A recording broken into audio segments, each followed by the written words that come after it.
Cédric Jolivet. Oui, alors on est une association, pas une start-up.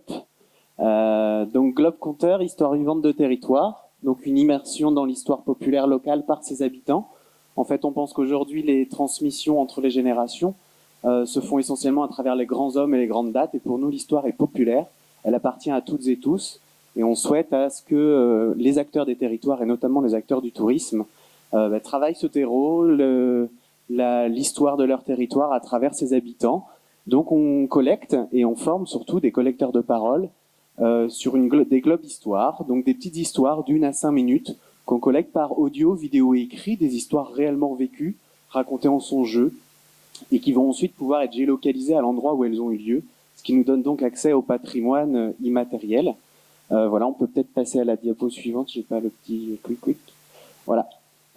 Donc la première étape, Globe Conteur agit pour former et mobiliser les habitants du territoire à ce qu'ils puissent eux-mêmes collecter la parole des personnes qui sont dans les hameaux, dans les lieux-dits, dans les quartiers. Donc on mobilise en fait une communauté de collecteurs de parole avec lesquels on reste en contact une fois qu'on quitte le territoire. On met en place du coup des démarches d'animation vivante pour générer du lien social à travers cette démarche. Et on collecte donc en direct, comme je vous disais, toutes ces histoires.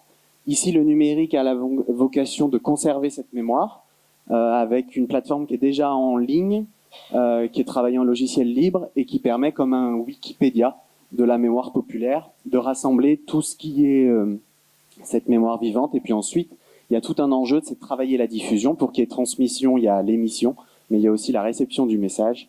C'est de travailler la valorisation, la transmission et la diffusion. Alors par l'outil numérique qui à cet endroit-là peut être un vecteur puissant d'avoir accès à ce patrimoine immatériel à travers sa géolocalisation et son téléphone, mais aussi par des actions en milieu scolaire, par des entrées artistiques, etc.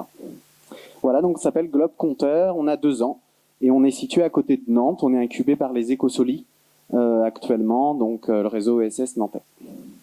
Merci pour cette présentation.